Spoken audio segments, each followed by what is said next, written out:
जब जब धर्म पर संकट आता है, जब अधर्म बढ़ जाता है, तब स्वयं भगवान अवतरित होते हैं, मर्यादा पुरुषोत्तम श्री राम के रूप में। आइए सुनिए श्री राम के आदर्श जीवन की अमृतमयी कथा, जहां प्रेम है, त्याग है, भक्ति है और धर्म का संदेश। पधार रहे हैं पूज्य स्वामी विनेश्वरानंद जी महाराज, जो श्री राम कथा के माध्यम से हमारे सभी लोग जीवन में कहेंगे सत्य, शांति और श्रद्धा का हमारी दीप नजर सत्य जलाएंगे। पर रहती है। देखिए किसका दिमाग श्री कहाँ राम चल रहा कथा है, कौन पूज्य कहाँ बात स्वामी कर रहा है, विनेश्वरानंद जी किसका मन महाराज नहीं के लग श्रीमुख रहा है। से 12 अक्टूबर से वक्ता प्रतिदिन का सुबह कभी भी 10 बजे ध्यान वही केवल ज्यादा शरणम टिकता है टीवी जो पर। शरणम एकाग्रता के टीवी, साथ में कथा भक्ति सुनता का है। अखंड प्रवाह। इसीलिए गाइए गणपति जगवंदन, गाइए गणपति जगवंदन, गाइए गणपति जगवंदन, गाइए गणपति जगवंदन, गाइए गणपति जगवंदन।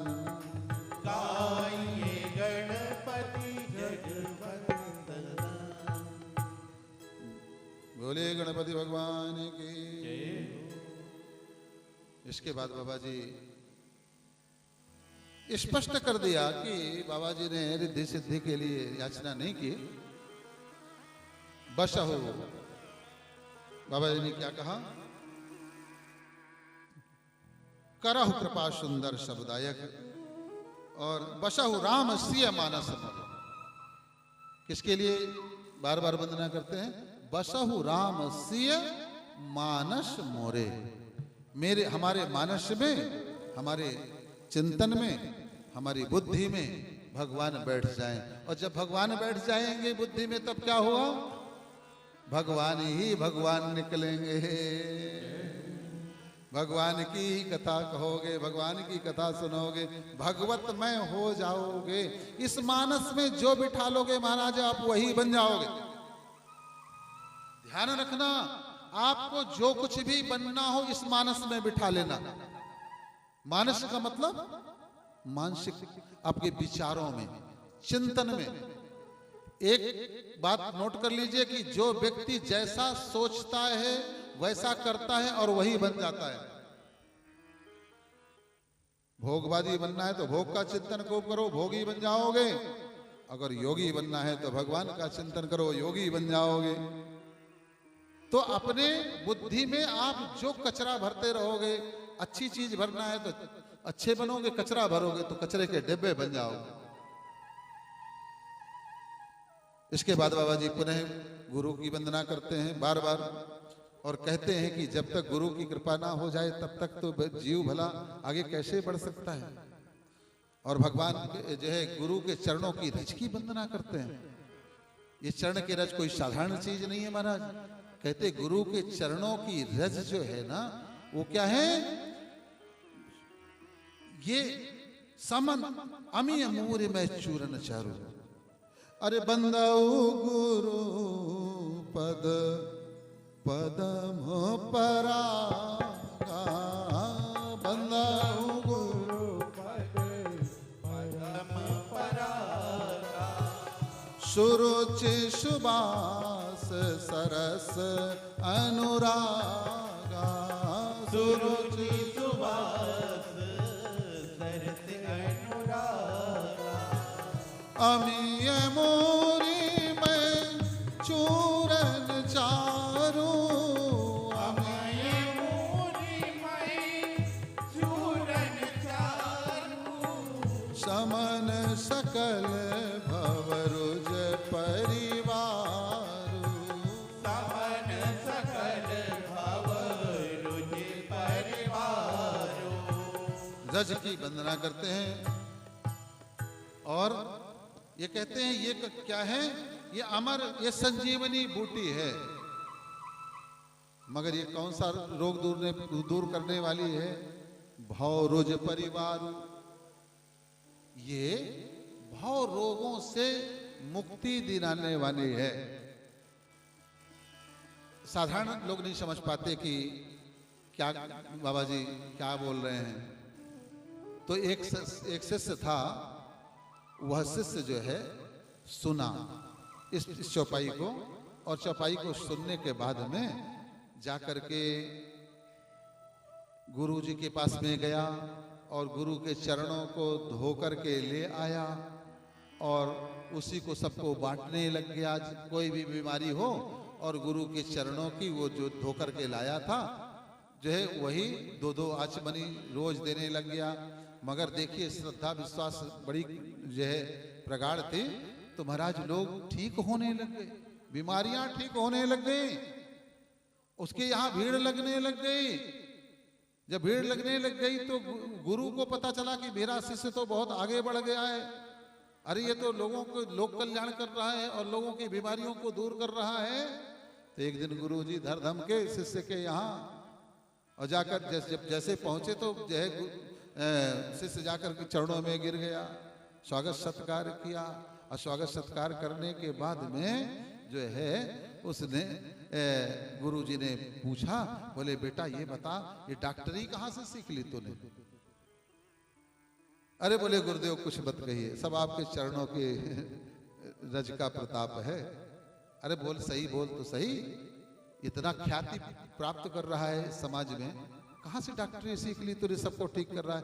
तू बता दिया गुरुदेव कुछ नहीं, आपके चरणों के रज को धो करके लाता हूं और सबको बांटता हूं, सब ठीक होते चले जा रहे हैं।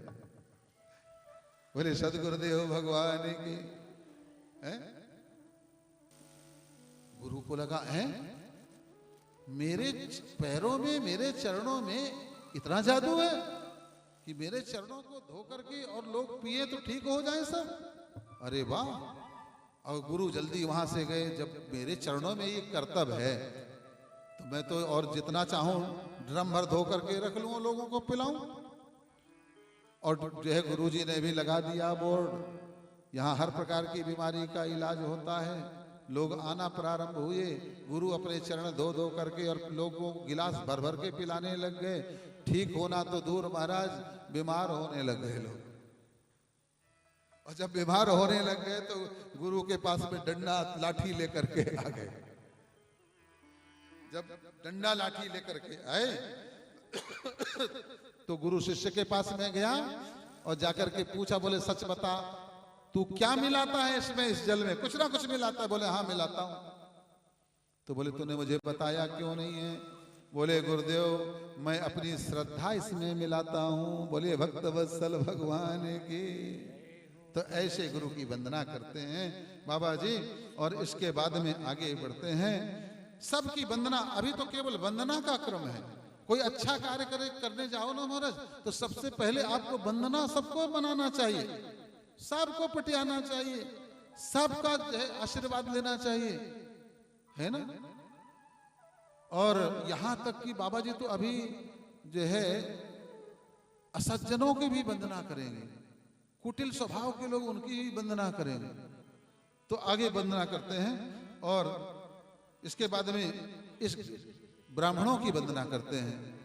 बंदो प्रथम महिषूर चरेना, बंदव प्रथम महिषूर चरेना, मोह जनित संशय सब हरना, मोह जनित संशय सब हरना, सुजन समाज सकल गुण खानी, सुजन समाज सकल गुण खानी, करहु प्रणाम सप्रेम सुबानी, करहु प्रणाम सप्रेम सुहानी, साधु चरित शुभ चरित कपासु, साधु चरित शुभ चरित कपासु, निरस बिसद गुण में फल जासु, निरस बिसद गुण में फल जासु, बंदौ प्रथम महेश्वर चरणा। महेश्वर कौन है? ये ब्राह्मण हैं, ब्राह्मण ब्राह्मणों की वंदना करते हैं। ब्राह्मण वंदित है, इसलिए वंदित है कि ब्राह्मण जो है पूरे समाज को चलाने वाला होता है। कलयुग का समय ऐसा आया है कि राक्षसी स्वभाव बहुत बढ़ रहा है।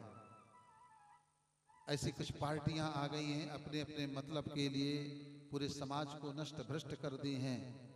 हमारे सनातन समाज की जो एक सिस्टम था पूरा, वर्णाश्रम है ना, व्यवस्था जो थी चरमरा गई पूरी, है ना।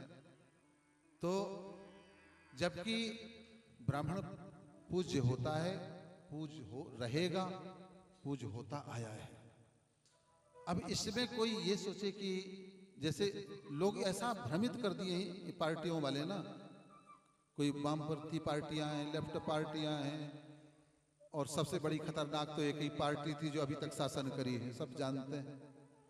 उसने हिंदू समाज को पूरा तोड़ा है, तोड़ करके और इतना कमजोर बनाने का प्रयास किया है ताकि आराम से सनातन धर्म को मिटाया जा सके। जातियों में बांट दिया गया, जातियों का वो लेकर के ऐसा विष फैलाया गया, और जो है उनके बीच में जा करके, अरे देखो ब्राह्मण ठाकुर तुम्हारे दुश्मन हैं, देखो तुम्हारा निरादर करते हैं, तुम्हारा ऐसा करते हैं, तुम्हारा वैसा करते हैं, हम तुम्हें रिजर्वेशन देंगे तो फलाना करेंगे, और रिजर्वेशन का झुंझुना पकड़ा दिया। ऐसा झुंझुना पकड़ा दिया है कि जिस झुंझुना को अगर हम छीनना चाहें तो व्यक्ति द्रोह पर खड़े हो जाते हैं, वो हमारे दुश्मन बन जाते हैं और कहते हैं हम तो मुसलमान ठीक है मगर ये ब्राह्मण ठाकुर ठीक नहीं। अरे भाई ये बताओ, तुम्हारे इस हाथ में भी 5 उंगलियां हैं, बराबर थोड़ी ना है सबको, मगर सबके मिलने से ही मुट्ठी बनती है। ऐसे सनातन धर्म जो है हमारा, जो है तरह तरह के पुष्प, ये वर्ण व्यवस्था में कोई छोटा और बड़ा नहीं है, ये एक व्यवस्था थी कार्य की, जो जैसा कार्य करता था उसके अनुसार वह कार्य करता था, करता है। मगर छुआछूत की कोई ऐसी बात न थी ना है। आज अगर कोई बोले तो जरा पूछा करो उनसे कि ये बताओ, जब हम किसी पार्टी में जाते हैं तो हम पूछते हैं कि तुम कौन सी जाति के हो। मगर एक बात हम आपसे बताएं, जो गलत भ्रम फैलाया गया था कि जो है इस्लाम धर्म में जाति नहीं है, केवल इस्लाम ही माना जाता है मुसलमान, मगर मुसलमानों में 72 फिरके, उन 72 फिरकों में कई जातियां उपजातियां हैं।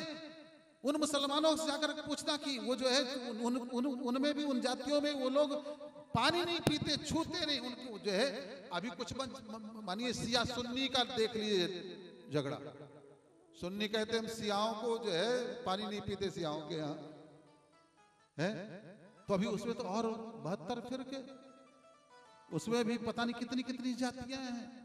मगर षड्यंत्र ऐसा रचा गया हमारे समाज को तोड़ने का कि जाति की गणना केवल हिंदुओं की गई, मगर जो है मुसलमान इस्लाम को कह दिया गया उसमें कोई जाति नहीं है, जबकि ऐसा बिल्कुल नहीं है। आज भी अगर जाति की गणना हो तो सबसे पहले मुसलमानों की जाति की गणना होनी चाहिए, सबसे पहले मुसलमानों की जो है जाति की गणना होनी चाहिए, ताकि आप समझ तो सको। अरे मेरे भाइयों, जिसको दलित दलित कह करके छोटा बता दिया गया, तुम्हारे बड़े हितैषी वो हो गए ना, सच मानो तो तुम्हारे सबसे बड़े दुश्मन हैं। जो हम आपको प्रेम देंगे, प्यार देंगे, वो जहां तुम कन्वर्ट हो रहे हो ना, आज ये बताइए, आज तक जो कन्वर्ट हुए हैं उस तरफ मुसलमान बने हैं, उनको भी जो है, जो वास्तविक जो अरब कंट्री के मुसलमान हैं उनको नहीं मानते मुसलमान हैं। फिर तुम जब बनोगे तो तुम्हें कब क्या मिलेगा वहां पर? भक्षा भक्ष खाने के अलावा वहां की संस्कृति को आप देखोगे, कभी आप स्वीकार नहीं कर पाओगे। ये हमारी देव संस्कृति है, देव संस्कृति है ना। तो ब्राह्मण को पूजा जाता है और पूजा जाना चाहिए, ब्राह्मण पूज्य है। भैया अगर आपको ऐसा लगता है, आप भी ब्राह्मण बनने का प्रयास करिए ना। हमारे गुरुदेव ने तो सभी को ब्राह्मण बनाया है, कैसे ब्राह्मण बनना है? आपके आचार से, आपके विचार से, आपके संस्कार से, आपके खान से, आपके पहन से, आपके रहन से, आपके सहन से। गायत्री का जप करिए। कितना सहज गुरुदेव ने कर दिया है, जन जन तक गायत्री को पहुंचा दिया है। अब ब्राह्मण बनना आपके हाथ में है। इसके बाद में भी ना बनो तो हम क्या करें? कोई क्या करेगा? है? ब्राह्मण बनने का तात्पर्य यह है कि आपके आचार विचार ब्राह्मण के अनुरूप हो, वो ब्राह्मण है। मगर जो जाति से ब्राह्मण है वही ब्राह्मण है ना। जिस ब्राह्मण को, जो ब्राह्मण आप बनना चाहते हैं उसी ब्राह्मण से आप द्वेष भाव रखेंगे तो ब्राह्मण कैसे बनेंगे? जो हम बनना चाहते हैं पहले उसी व्यक्ति से हम जो है द्वेष भाव रखेंगे। यह हमारे समाज को तोड़ने का एक षड्यंत्र था और कुछ भी नहीं है। इसलिए बाबा जी ने ब्राह्मणों की वंदना की है। इसके बाद में साधुओं की वंदना की है। उन साधुओं की वंदना जो कि अपने जीवन में कष्ट सहते हैं और दूसरे के लिए अपना पूरा जीवन लगा देते हैं। महाराज, हम अपने अंदर की वेदना बता रहे हैं। माँ गायत्री की ऐसी कृपा हमारे ऊपर हुई, माँ गुरुदेव का आशीर्वाद, कि हमें अपनी पीड़ा नहीं लगती है। समाज की पीड़ा से हम पीड़ित होकर के हमने 100 महायज्ञों का संकल्प लिया है कि हम इस 100 ऐसे महायज्ञ करेंगे और समाज से हम हर प्रकार के दुखों को मिटा देंगे। इसलिए हमने गायत्री के साथ में अष्टलक्ष्मी को भी जोड़ा। अष्टलक्ष्मी क्या है? प्राथमिक उपचार। जैसे कहते हैं ना, पहले प्राथमिक उपचार तो दो भैया, बाकी सब ठीक हो जाएगा। किसी कोई बीमार होता है ना, कोई एक्सीडेंट हो जाए तो प्राथमिक उपचार दिया जाता है ना, उसको मलहम पट्टी की जाती है। तो अष्टलक्ष्मी हमारा प्राथमिक उपचार है, क्योंकि ये कहा जाता है भूखे भजन न हो ही गोपाला, धारी लिया आपन कंठी माला। हर व्यक्ति यही कहता है।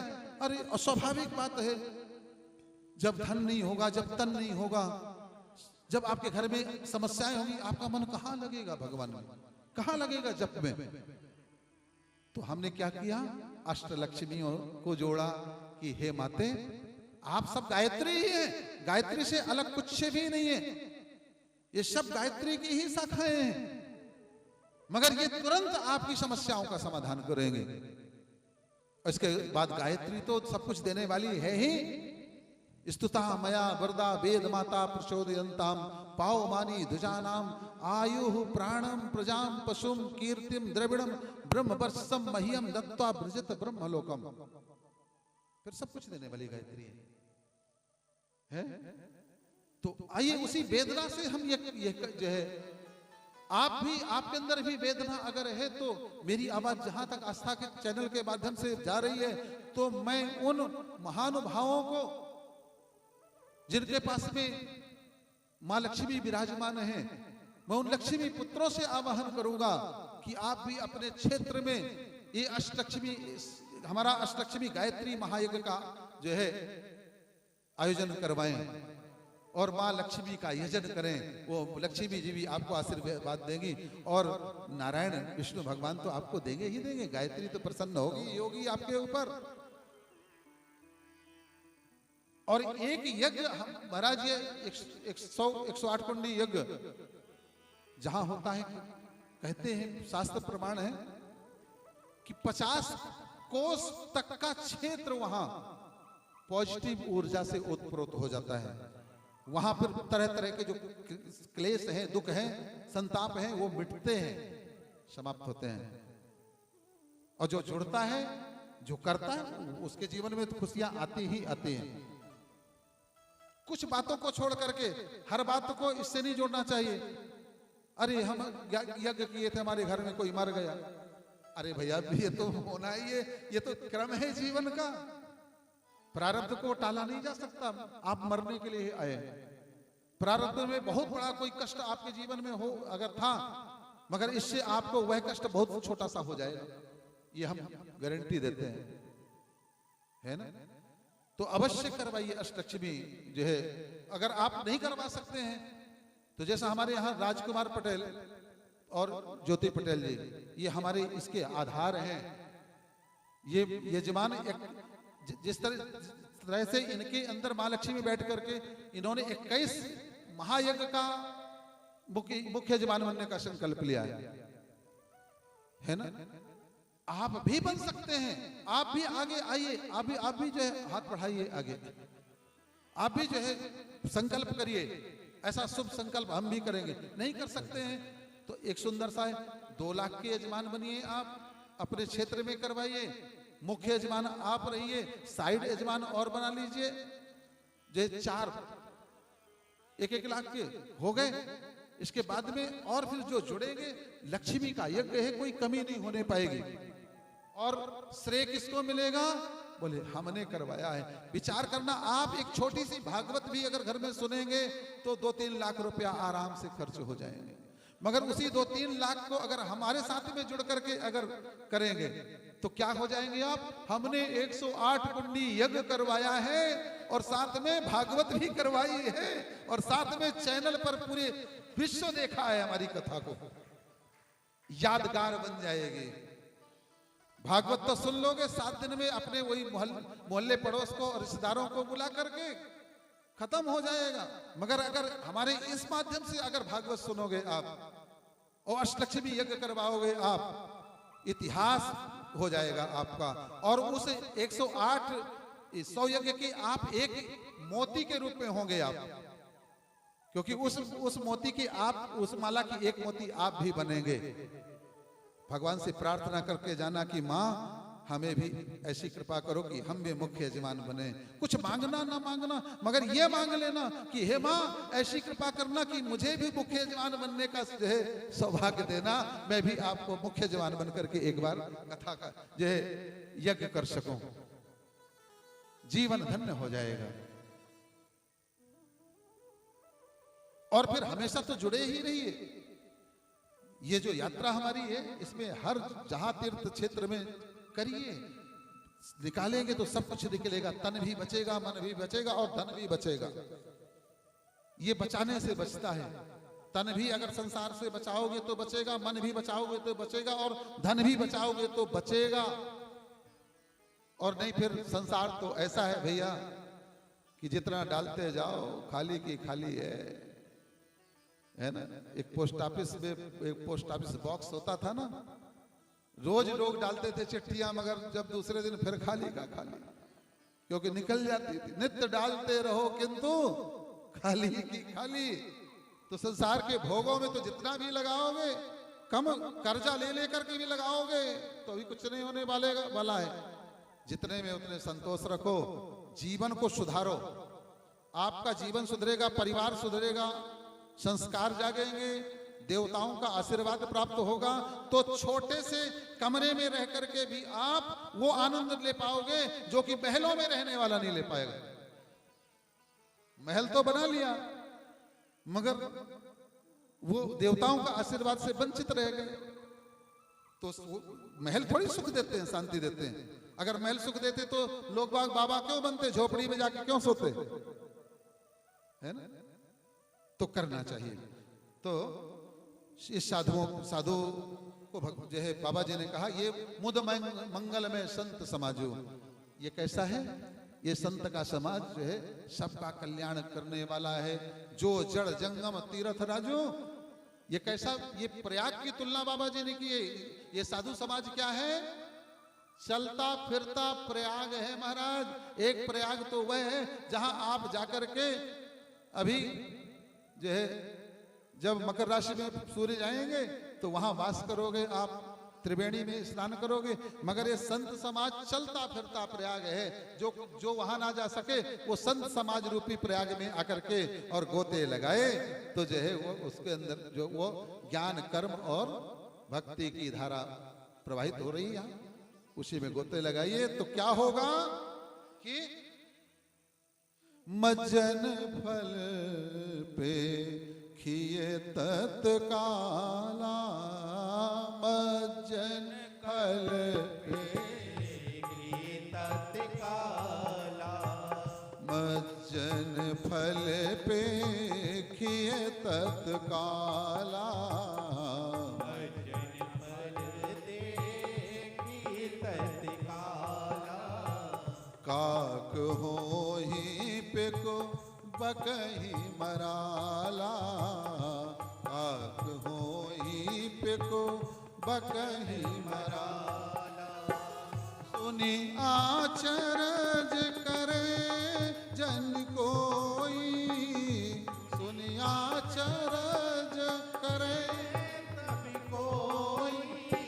सतसंगत महिमा नहीं गोई, सतसंगत महिमा नहीं गोई। क्या होता है इस प्रयाग में?